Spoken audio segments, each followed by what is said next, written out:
Good morning, good afternoon, good evening, everybody, depending where you are in the world. Welcome to this webinar. My name is Sandro Galea.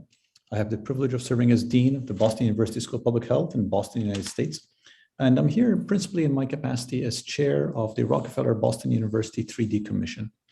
The 3D Commission, which stands for Data, Determinants, and Decision-Making, was started as a partnership by the Rockefeller Foundation and Boston University in the beginning of 2019. The idea behind the commission was to say, we recognize that there's more and more conversation that social determinants, the characteristics of where we live, work, and play, shape our health.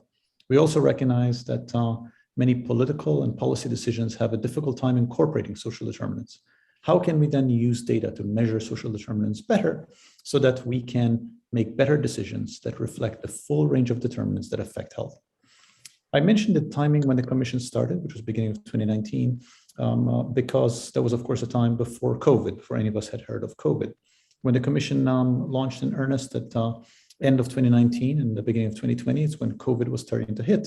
So, of course, everything that happened in time of the commission happened over the lens and seen through the lens of COVID, which really, I think, sharpened our focus and our thinking. Because if there ever has been a global phenomenon that has made it clear how much social determinants matter, it has been COVID. As COVID has made clear that while it was a pandemic, an infectious disease pandemic, how COVID has manifested has been a direct result of the conditions of the world around us in the countries where we live. What I want to do today before we launch is just give everybody a couple of minutes summary of the results of the commission. The commission finished its deliberations and the report was released last week, coincident with the UN General Assembly meeting. And this session is one of a series of 5 launches that we are doing regionally. This one is timed and coincident with partners in Asia. So let me just share my screen. The final report of the commission is available on the website. It's at 3dcommission.health, and you can go there and get the final report. But let me quickly lead people through it. This is a picture of the commissioners. We have 24 commissioners from countries all over the world. We're very grateful to all the commissioners, and a couple of them are here today on the panel, and you'll be hearing from them in conversation. This is a very simple slide from a study that the commission launched looking at all over the world, asking people the simple question, what do you think drives your health? And what you see is that healthcare was what the plurality of people reported drives their health, which is in direct odds with what I think many experts and many people in rooms like this think, that ultimately employment conditions, education, childhood conditions, built environment collectively matter more than does healthcare. But I think it reflects the gap that there is between our academic and public health understanding of what drives health and what is understood in the general population. Fundamentally, when we talk about social determinants, we're talking about the full range of forces, about politics, governance, economics, politics, neighborhoods, communities, social positions, social networks, assets, behaviors, all throughout the life course, that all together contribute to create health. And it is this kind of thinking that fundamentally we think we need to and we want to integrate with decision making so that decisions are made keeping all these forces in mind. Now, of course, when one sees a model like this, one recognizes the magnitude of the challenge. It's actually not so straightforward for decision makers to take into account all of these forces. One schematic that's presented in the report is this, which is on the left is a schematic for decision-making process, which is where we have multiple competing priorities, competing with social determinants of health, multiple sources of data, new data, old data, all of which sort of jockeying for position to result in decision-making. And perhaps a much better process would be to put decision-making at the heart of what we do. Because fundamentally, the drivers of health emerge from decisions we make at the local, national, regional, global level, influenced by the full range of forces and with data informing the full range of factors in the world around us. To the end of generated conversations that get us more to the figure on the right, the commission articulated 6 principles that we think are important and really can serve as a bit of a global architecture to our thinking about bringing data to bear on social determinants to inform decision-making. Very briefly, these principles are that evidence-informed decision-making should be a part of thinking about health. All decisions and investment across all sectors need to be made with health as a consideration. Decisions making about health needs to keep health equity front and center. It's not just about overall health, but also about health within and between groups. We should be using all available data resources to inform decision-making, including going all the way from big data, social media data, all the way to qualitative and narrative data. And that data on the social determinants needs to contribute to better, more transparent and accountable governance. The data should be collected in a way and made visible in such a way that governance is accountable. And fundamentally, evidence-informed decision-making needs to be participatory and inclusive of a multiplicity of perspectives from the various stakeholders, not the least of which being community members from where the data come. And the point behind these 6 principles was to articulate a set of thoughts that we think flow logically when one thinks about this carefully, that could inform a set of recommendations and how different institutions can help push forward this argument so that it is incorporated into decision-making worldwide. The 4 recommendations that emerged from the Commission were as follows. All of the recommendations were relevant to international, regional, national, local entities. But fundamentally, the recommendations were that we should be making real-time quality data characterizing the full range of social determinants available to communities and decision makers locally and nationally. That, of course, just in and of itself, that recommendation is a tall order. It actually embeds within it a range of steps that would need to be taken to actually get there. That national governments should have transparent systems for data collection about social determinants and transparent to take these data to inform the decision-making process. That we should have monitoring and follow-through mechanisms and reporting out about how the data have actually informed decision-making about social determinants. And fundamentally, that community engagement in the acquisition, interpretation, and the reporting of data should become widely available. Hopefully, everybody sees how the recommendations flow fairly naturally from the principles that emerge from the Commission's deliberations. So it is that is what emerged from the Commission's thinking. Now, when one does these commissions and spends a couple of years thinking about it, the question is, why does one do that? Well, to my mind, we do that to try to clarify our collective thinking to the end of generating conversations that can shift how we go about structuring our world and how we shift decision-making. And this launch, this Asia regional launch, is really one of those conversations that where we want to shift the conversation forward. And we have today an exceptional panel to help shift that conversation forward, which I'm very excited to learn from and to hear from. So to introduce the panel and to lead us our conversation, I would like to introduce Dr. Jeff Sturcher, who was the Executive Director of Rabin Martin, who really was our intellectual partner on this project right from the beginning. Jeff, over to you. Thank you, Sandro. Well, it's really a pleasure and a privilege to be able to moderate this conversation. And we're going to explore various regional challenges being experienced in Asia that may hinder the potential for incorporating a data-driven approach to improving decision-making for health, grounded in an understanding of the social determinants of health. Sandra's given us a good introduction to the 3D Commission's principles and recommendations, and we'll also have a chance in this discussion to talk about how to build a new foundation of public trust in decision-making that's grounded in political will, technical capacity, and community engagement. As Sandra said, we have a terrific panel today. Let me just briefly introduce each of them, and then we'll get right into the discussion. Joining us are Gabriel Leung, who's the Dean of Medicine, and Helena Francis Zimmern Professor in Population Health at the University of Hong Kong. He's also played a role as Undersecretary of Food and Health in the Hong Kong government and has been Director of the Chief Executive's Office in government as well. So he'll be able to bring those both academic and public sector perspectives to our conversation. In addition, we have Sabina Rashid, who's the Dean of the BRAC James P. Grant School of Public Health and a professor at the BRAC School of Public Health in Bangladesh.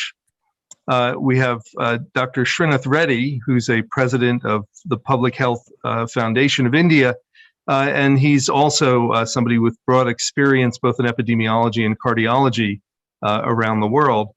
And Dr. Kiran Regmi, who's a professor at the Karnali Academy of Health Sciences and a former health secretary of the Ministry of Health and Population of Nepal. So I think you can see that our panelists have broad experiences across Asia, and we'll be able to take a look at a range of issues. Let me start with Gabriel and just ask you, what are some of the, well, we know that one of the pressing challenges that public health faces in Hong Kong today is the COVID-19 pandemic. You're no stranger to pandemics. You've dealt with SARS and with with other pandemics during your time, either in government or as an academic in Hong Kong. How are some of the ways in which you've been able to use data and social determinants to inform decision-making, either at times of a pandemic response or just during regular times in Hong Kong, to come up with better evidence-informed decisions? Well, thanks so much, Jeffrey. And really, it's a huge privilege to be here, able to share a few thoughts about the Commission's work as we now enter into the dissemination phase of that work. I think that pandemics is really the perfect example of where you really have to think about whole populations, because that really is the ultimate test of how you deal with population health.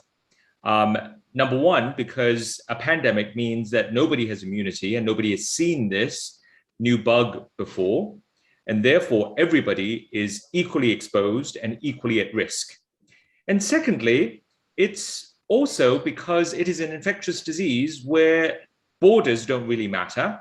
And indeed, the externality component of health and healthcare is at its sharpest edge.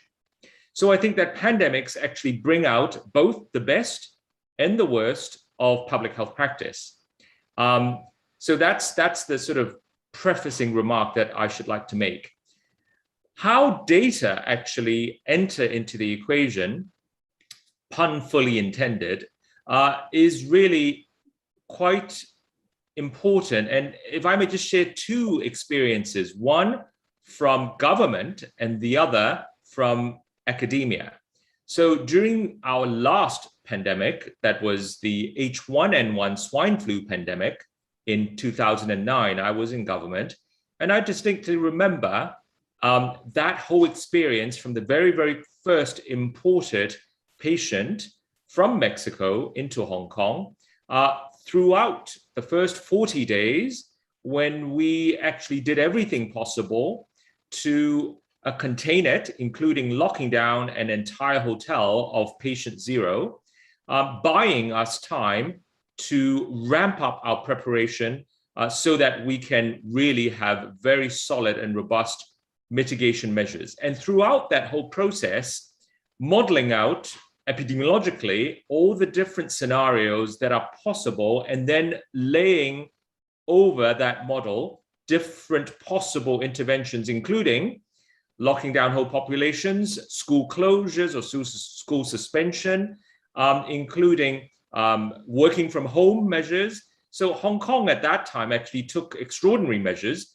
that nobody else really did. But in retrospect, with the hindsight of what everybody has been doing for COVID, they seem to be quite prescient. And I worked very, very closely and really benefited from my team of colleagues, epidemiologists and modelers at the university, because I was seconded from university to go into government. And that really made a huge difference, having actually lived through SARS-1 and built up that academic resource of bringing data to bear. So really straddling the data and the policy making during the 2009 pandemic.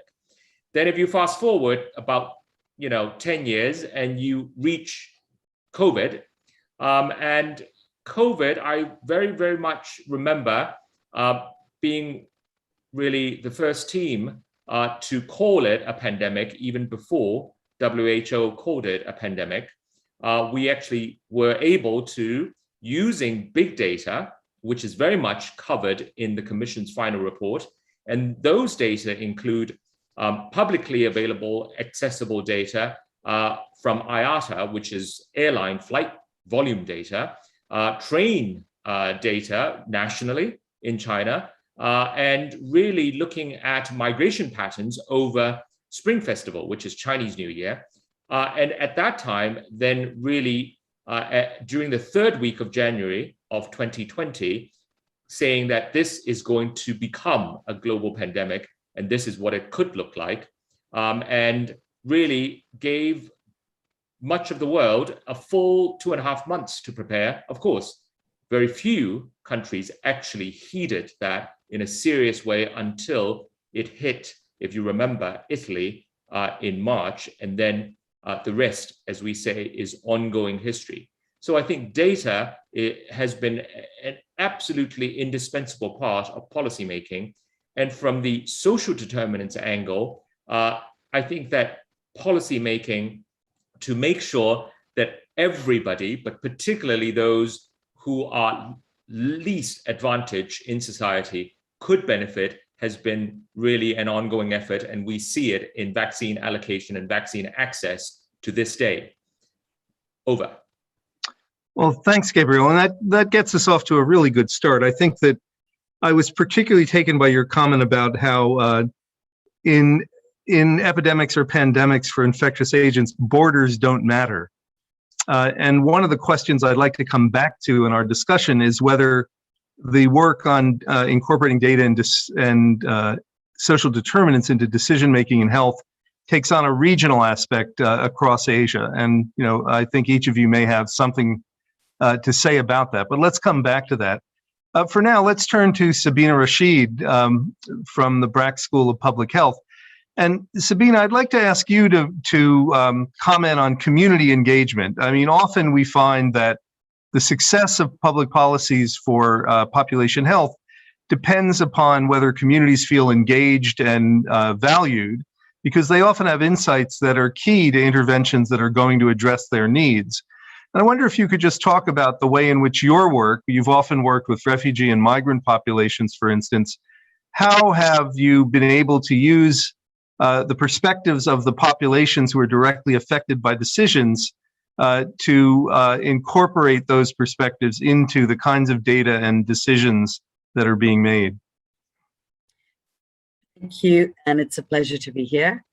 I think there's a couple of things I wanted to frame my opening remarks with. First of all, COVID is just a lens that has magnified existing inequalities and inequities that have been around for a very long time in many, many different countries. And because it was a global pandemic, it's sort of front center with the sort of, we're all watching it unfold and living through it, and some much more adversely impacted.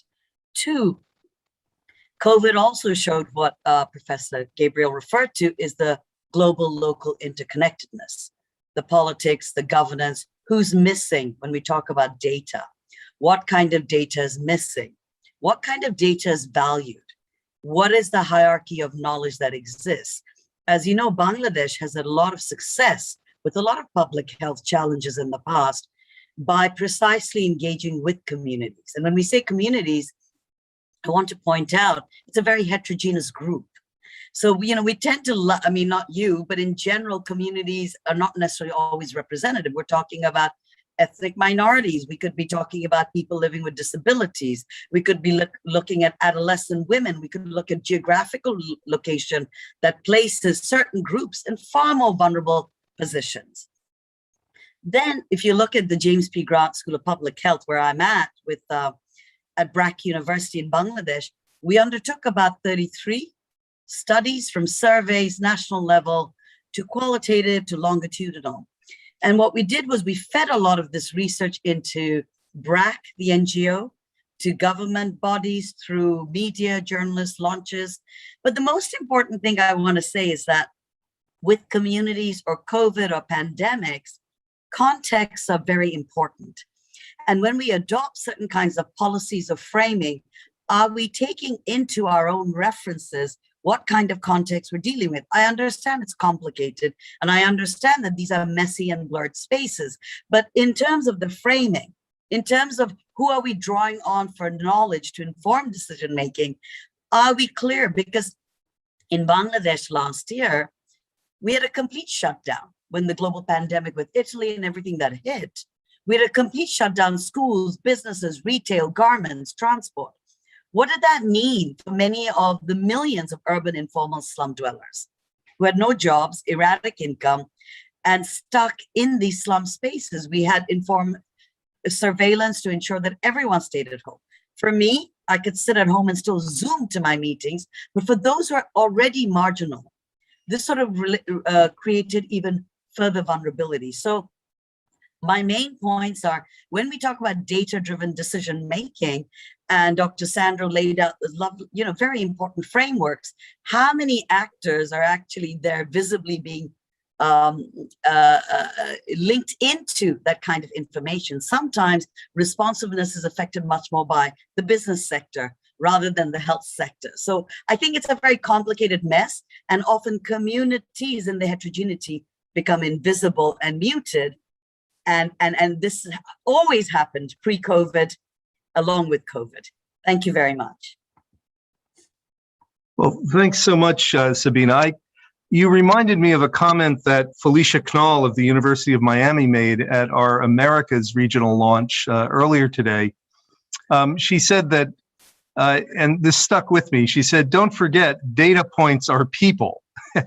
And I think that, in another, she said in another way what you've just been saying, that we have to consider who's missing from the data, the heterogeneity of communities, and make sure that we keep that in mind as we make decisions based on the data around social determinants that we have, because they may not reflect the full experience of the population that you're trying to help, which gets back to a point that Gabriel made about the importance of considering populations. Well, let's turn next to Srinath Reddy from the Public Health Foundation of India. And Srinath, you may want to make some general comments on this, the nexus of data and social determinants in better decision making. But one question I hope you can focus on for us is how to ensure that sectors beyond health are brought into that decision-making process, because as Sandro observed, it's where people are educated, where they live, where they work, where they play, how they eat. Those are all things that have more impact on population health than the health sector itself. So I'd be interested in your perspective on that issue. Thank you, Jeff.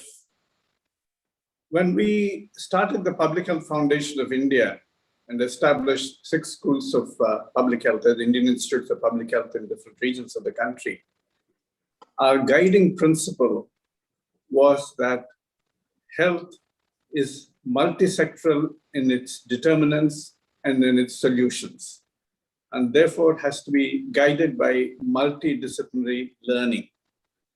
And while it has to be strongly health system engaged, it also needs to comprehend and also identify where the other sectors are actually influencing health, so that we can engage with them constructively to move those determinants to become much more sensitive and responsive to public health concerns. And that has been our guiding principle all through. So whether it is education, customized short-term training, or research, or health system support to governments, or engagement with non-governmental organizations as partners, we have always been quite conscious of the fact that we need to frame all our actions within the overarching frame of social determinants of health.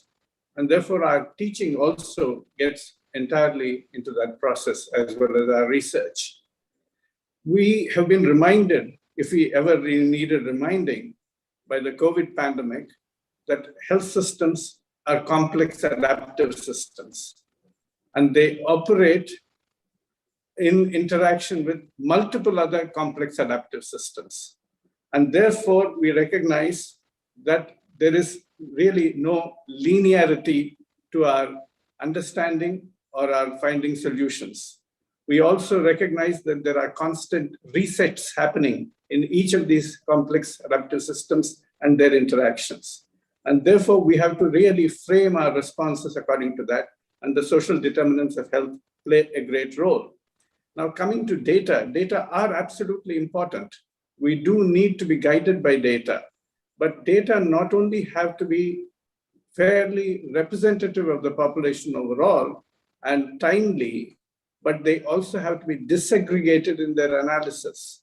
Otherwise, you can get at an aggregate estimate a change which appears to be beneficial, But if you have disaggregated analysis, you will recognize that the benefit has accrued mostly to certain privileged sections and not to other sections. In fact, you could have overall reductions in infant mortality rate, maternal mortality rates, or other rates where you could still have the health equity gaps widening within the population. And therefore, it's absolutely, I mean, even if you look at vaccination rates globally, you could have a rising graph globally, but then you can see huge differences between vaccine-rich countries and a continent of Africa, for example. So, and within countries too, you need that level of disaggregation. Otherwise, we are not going to get the right picture. So right from the very beginning, we have been trying to adopt, firstly, a context-sensitive approach with a strongly Bayesian analysis of placing things in context, rather than necessarily getting into a very linear mode of analysis. And that is what we have been really training our students for. And therefore, we do expose them to multiple examples and illustrations from both national and global case studies, but also make them experience it in real life engagement with the communities and with other sectors. Therefore, when we try and engage them in various seminars within which they conduct themselves with the help of resource persons, they may range from human rights law to what generates fake news, which is one of the new social determinants, by the way. So therefore, these are some of the things that we really make them think broad. So I believe it's absolutely important for us to really set things in context, as has been said, but we need to also disaggregate that. And therefore, what we really require is data-driven, decentralized decision-making at various levels. And we need people-partnered public health with active engagement of the community. So in order to sensitize our students and researchers, we try and produce what I call our T-shaped individuals. Those individuals must have a great depth of expertise in certain areas in which they will contribute a huge amount of knowledge, but they must have exposure to and sensitivity to other disciplines and other sectors so that they can interact and engage with them and collectively contribute to an understanding of the frame in which the health system and other systems operate. And that's where the social determinants of health must actually interface with data at every level. Thank you. Well, thanks so much, Srinath. And I really like your this notion of a T-shaped individual to be successful at public health. I'm sure the others have some views on that as well. I also want to, before we turn to Kiran Regmi, just remind our audience that we welcome your questions, and we're going to turn to those questions in just a few minutes. You can share them with us on the chat, and we'll do our best to bring those into the conversation in just a little while. The other point from Srinath that I really wanted to emphasize was your starting point that health is multisectoral in its determinants and in its solutions. And that goes along very well with your comment about having a T-shaped approach to a people-partnered public health. So let's turn next to Kiran from, excuse me, from Nepal. And I wonder if you could share some examples with us in your experience as the health secretary at the Ministry of Health and Population of Nepal. How did you go about incorporating data sources and social determinants into your work in making decisions about Nepal's national public health policy? Thank you very much, Jeffrey. I'm honored to be one of the panelists. This panel is very important because, you know, we heard about data, we heard about determination, and we also heard about decision making, but in isolation. And this conversation bring all this into a link, and then will come into the rational ending. And also, I thank you about giving us time to talk about these three important issues. As a decision maker, I felt that some of the challenges in developing and implementing evidence-based policies in Asian countries including Nepal and other parts of the world, are similar. And I also felt these issues very much evident while I was working as a health secretary. I must say that understanding, reasoning, and daring are three important tools that help problem solving in critical thinking decision making. And as a policy makers, reasoning abilities and knowledge to interpret processes, understand and determine the validity of scientific evidence affect the evidence-based decision making. And all these became, these all were important while we were framing this health policy, national health policy, and other important protocols and guidelines. And also, apart from this, as an individual, objectives and biases affect policymakers to make evidence-based decision maker. As a health secretary, I had to lead 84,000 staffs, all working in the field, and all of them, they were making decisions, and that was very challenging to bring them together and come into the consensus. And also another thing evident was that sometimes conflicting evidences, uncertainty, information gaps also affect decision makings. And as you know that more the people are working in different disciplines in the health, they have various experiences and they have various ideas. And to bring them together and to make decision was another great challenges. And you know, as a developing country, in Nepal, we have very limited research funding. So we cannot have more data. Rather, I said that we have data, but we cannot implement this in the rational way because of the funding lackage. Similarly, challenges in tracking down the best evidence and critically appraising the scientific validity and usefulness of the evidence affect decision making. And I felt that difficulty in the education of evidence-based strategy with respect to the practice, education, policy, and research among diversified health professionals was also very significant while I was working as a health secretary. And another important thing, we all know that Nepal is in the transitional phase of political democracy. And all these leaders, we have many political parties, all these leaders, they have different interests and they have different slogan. So that political interest potentially conflicts and the interest of the evaluation research, all these affect decision making. And many practitioners who have been in the field for a number of years prior to the formal and systematic inclusion of evidence-based planning. As I already said that, these all in the curriculum may lack skills to engage in critical consideration and evaluation of research fundamental to evidence-based planning. I also felt that resistance in evidence-supported changes in the policy due to prevailing opinions, for example, standards of practice, professional training and advocacy, and also practices environment.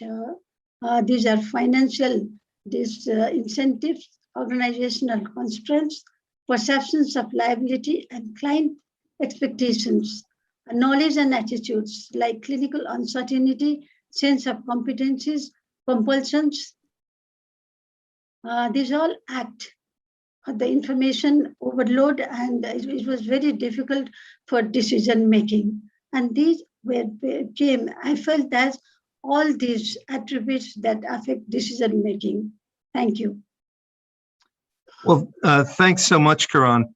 You know, you've raised another dimension of this that hasn't been as explicit in some of the other comments from your fellow panelists, and that is that decision-making in health is not done in a vacuum, and that often there are political dimensions to the decisions that are made. You did a nice job of laying out how resource constraints and information gaps in the data and a number of other factors have an impact on decisions, but also that there can be a difference between political interests and what's needed to make the right decisions from the point of view of public health policy. I wonder if we could just start with that question, because often when we're thinking about public decision making in health, if we don't have political will to address certain priorities, then we're not going to get very far. I wonder if you'd like to just comment, any of our speakers, on this question of the influence of political interests on decision making in health, and how better data and a perspective of the context of social determinants can help us mediate those kinds of influences. Sure, Srinath, go ahead.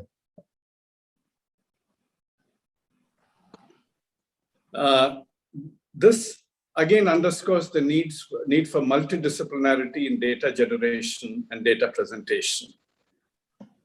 Even enlightened policy, which is not capricious, has to be evidence-informed, context-relevant, resource optimizing, and equity promoting. For that, it requires scientific credibility, financial feasibility, operational steerability, and political viability to find out which are the constituencies which are supportive, which are opposing, which need to be won over. All of this is the part of policy-making complexity. And therefore, research and the presentation of research has to respond to all of these needs, and therefore has to be multidisciplinary in very many ways. And we have to ideally provide solutions which are not only context relevant, but which can actually take stock of the available resources and optimize them to the maximum. And also look at what are the political forces which are likely to be supportive or likely to be opposing, and try and see how coalitions can be built in order to overcome some of those obstacles and build consensus. And therefore, I think data are required, but data cannot operate in a vacuum. Data will have to actually steer us to what needs to be done, and that requires data from multiple sources with an understanding of the context. Thank you. And we, Gabriel and Sabina both wanted to come in, so let's go to Gabriel first. Right. Well, thank you very much. I echo everything that Srinath just said, but let me just add perhaps two more perspectives. One is your original question, Jeffrey, concerned the political determinants as part of an important axis of the broader social determinants of health. And I think that that is very clear, even though if you look at your global analysis, it accounts for 3 or 4% of how people actually attribute health determinants. But they actually vary by 2, 3, or even 4x between different regions or different countries of the world if you actually look at the final report. So I think that's very important. And it just speaks to why it is a very important dimension, even though it may not be the overriding dimension. Now, the second thing that I should like to say as an extension of the political determinants of health is that in the present age, as we have seen through the COVID lens, but I dare say, given the evolving events around the world, the political dimension is going to be magnified, and it will extend into the geopolitical determinants of health. And I think that I'm afraid that it's not going to be as favorable towards good health as we would like. And I think that the way that the global community has or has not been coming together to work towards achieving the SDGs and beyond is going to be a critical determinant. And then thirdly, if you actually look at COVID and, just taking a very transparent example, recent example of the political determinants. If you look at the COVID third dose issue in the US, where you have the White House, the FDA, the CDC committee and then the CDC director actually coming at it and then coming out of it from different angles and with different recommendations. I think that's a very, very clear demonstration of how politics has actually come to be an important part of scientific recommendation, which of course has a very direct effect on health. And I cite that example really as almost a good example because it is at least transparent. It may be divergent, it may create confusion in terms of risk comms in health, but at least it is transparent. At least you can see that different players have come at it from different angles and therefore come out with different recommendations. But then in different parts of the world, it's not nearly as transparent, and therefore you can't even see it and appreciate the political determinants in those different parts of the world. And so I think that, you know, these are very vivid, live examples of how political and geopolitical determinants play an increasingly important part. And therefore, as social scientists, as health practitioners, we must pay added attention. Over. Thanks, Gabriel. And that's a very timely and instructive example. And Sabina, come on, you wanted to comment as well. Yeah, I thought, thank you very much to Dr. Reddy and Dr. Gabriel. That was really, really helpful. And I just wanted to take it a slightly different angle, focusing on research. Of course, politics is part of global health, local health, whichever way we refer to it, it's so interconnected. Some of it's transparent, some of it's much messier because you've got many different actors. Recently, I was part of a panel which Sandra is part of, which is the commercial determinants of health, pharmaceutical companies. You've got different actors, and I don't want to get into that messy space. I think a lot of people know about it. But how do we kind of take a step back? If we're looking at data, and I, who live in Bangladesh as a dean of a school of public health, what does that mean for public health education? What does that mean about the persistent biomedical approach to public health? What does it mean in terms of our learning? Like, I feel, when did I learn about public health? When I spent time in communities. And the School of Public Health has always had, immersion in communities. The fact that Bangladesh has had success in many public health challenges, TB, diarrhea, floods, all kinds of challenges that we face is because of community engagement. Back to your earlier point, Jeffrey, is that if we remember the human beings, and yes, it's messy, and yes, it's political, but what do we want to create for the next generation of leaders in many countries? One is contextual curriculum means we need to really relook at public health education. And knowledge is multidirectional, which doesn't mean, I think we are in the habit of adopting curriculum and then rolling it out.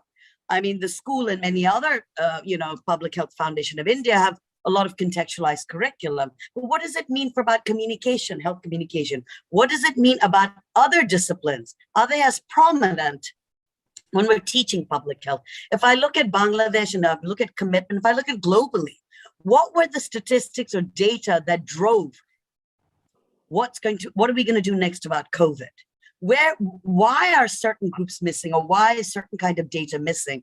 It's not just politics. It's informed by siloed disciplines. It's informed by certain kinds of agendas, agencies, even development partners, siloed approaches. So certain kinds of data prioritize. And it goes back to very simple kinds of questions about why communities, certain groups have vaccine hesitancy. We have shortages of vaccine that brings in the global. Why adolescents cannot get relief materials because they're not 18. Why people with disabilities do not have basic care. Why pregnant mothers couldn't get vaccines. I could go on and on from the micro to the macro.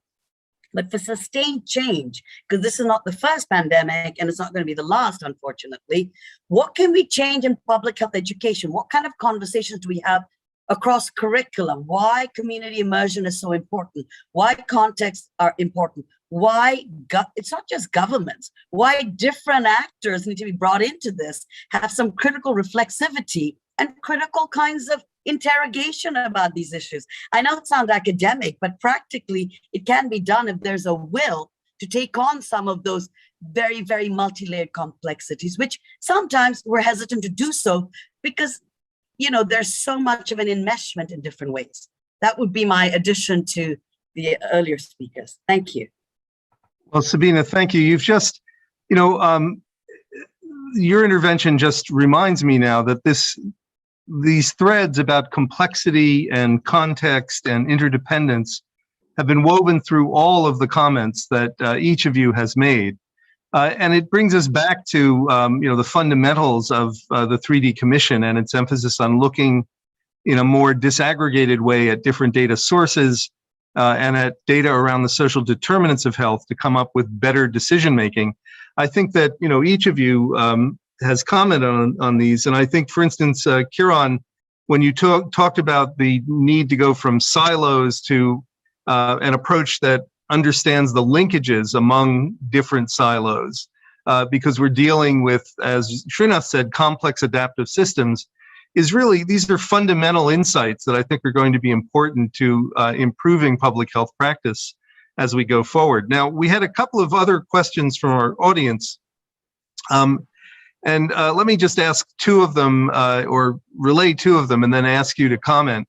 One is, one of our listeners is asking about lessons for academia and overall engagement with stakeholders in building contributions to social determinants. And in particular, the question is, how do you keep a focus on social determinants while you're responding to health emergencies such as COVID-19? And then another question was, how can you show that you've valued population opinion in making decisions and then convince different groups that the decisions are based on input from those communities? So those are two questions from our listeners. Who would like to start? Srinath, please. Well, it's even in the context of a pandemic, and when we are really exercised in trying to find a rapid and ready response, I think we get very clear lessons from the field as to what's happening in terms of social determinants of health. What happened to the migrants in India is a clear case in point, and elsewhere too. And the informal communities that were spoken of from Bangladesh are a case in point. So you cannot ignore that. Secondly, what is happening in terms of vaccine uptake? Which are the groups that are not actually being provided the vaccines in a timely manner? What is stopping that? Why are women getting vaccinated in lower numbers than men? Why are rural populations getting vaccinated in lower numbers than urban populations? So all of these are important questions that need to be raised all the time. And therefore, the lens has to be of the social determinants, even as we are looking at specific actions that we are undertaking for the pandemic response. Thank you. I think you remind us that, I once heard a phrase that data are neither good nor bad, nor are they neutral. And you've just reminded us to always ask a question when we're looking at a certain data set. Just as Sabina's reminded us what's missing, who's missing, we constantly have to interrogate whether we have the right kind of data to answer the questions that need to be answered to make better policies to improve population health. Sabina, just add a sentence. Knowledge has to be translated into application. Application must demonstrate impact, but that impact has to be also promoting equity. Without equity, impact will not really have much of a difference for society. I think that's certainly both important and true. So thank you for that additional comment. Sabina, you wanted to come in on this question. Yeah, there isn't much time left, but I wanted to make it more specific because Dr. Reddy explained it so well. But if you look at how is research, in terms of public health, who influences public health? In many countries, it was certain kinds of disciplines, certain kinds of actors, and that's the reality. But what kinds of questions are we asking to understand and inform data? So, back to my original question, what kind of data is valued? what kind of data is considered legitimate and what kind of data is considered anecdotal or credible. And I think we need to have these questions. And I'm not saying a whole of society or populations are not important, but if we're looking at the human beings, and in many countries, a huge percentage are extremely disadvantaged. We were working with migrant Bangladeshis in Singapore even. There's certain kinds of realities that we need to take into so this whole biomedical approach in public health has to be interrogated. And I think we talk about it in webinars, but where is it happening in education? It may be, but much more explicitly. Two, I think we need to realize knowledge is multidirectional. We're still driven by our North informs the South in a very crude way to put it. But there are a lot of successful cases and lessons learned from many different countries in Africa, South Asia, Southeast Asia. Where are those discussions to inform evidence, but also learning? Three, we need to interrogate the siloed approaches that continue to exist when we all know, as Dr. Sandro laid out, health is multi-layered, complex, and informed by housing, food, water, nutrition, and everyday lives. And within that, there's degrees of vulnerabilities. So that requires sustained commitment, not just from government, but from all the different actors, or at least a few actors that are committed to building on these principles of public health.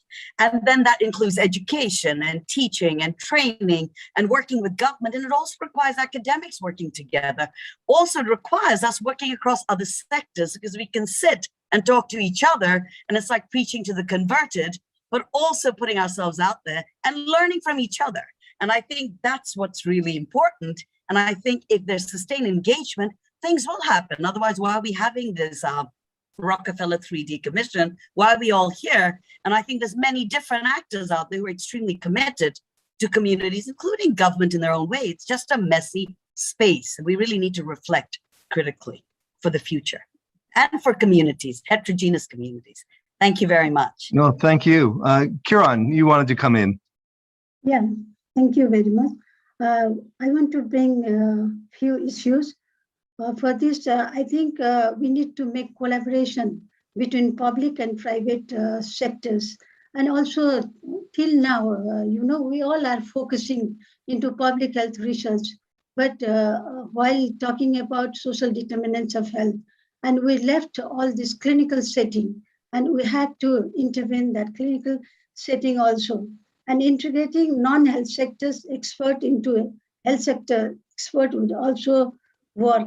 And another thing is community engagement in decision making is very important whenever it is relevant. That's what I want to bring. Thank you. Thank you. Well, we have just a few minutes left. In fact, we have 4 minutes and 4 panelists, and I'd like to ask one last question and ask each of you to comment. And that is, we've touched it several times now on the issues of health equity and how decision making should really be oriented to improving health equity, which will then lead to the optimum improvements in population health. So what do you think we can do with the perspectives of the 3D Commission on Decision Making to make sure that decisions in health embrace health equity? So why don't we start with Gabriel and just move through the others? Right, thanks, Jeff. I think that 2 perspectives that I'd just like to propose for consideration.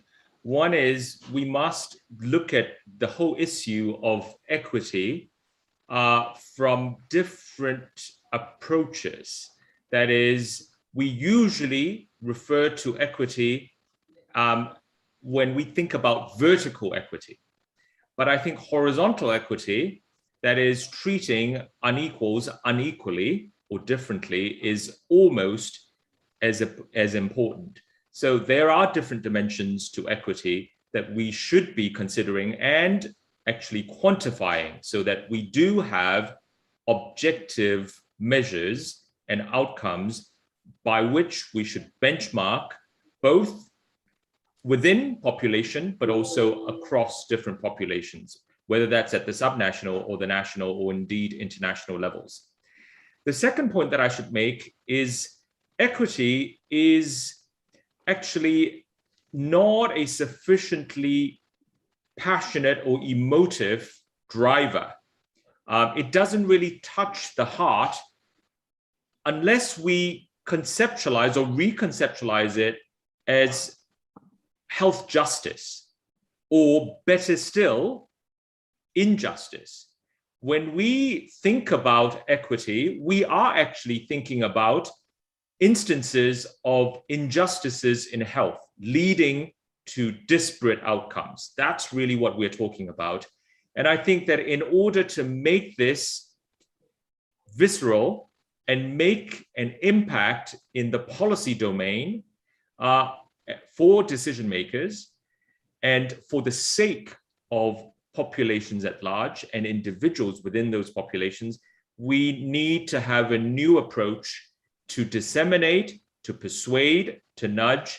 And I think if we think about injustices of health and examples of those, then we could motivate more people to join in this equity movement, thinking about social determinants and using data to make a real impact in rectifying those injustices in health. Over. Thank you. Thank you. Sabina. Just very quickly, I totally agree. I believe in a socially just model.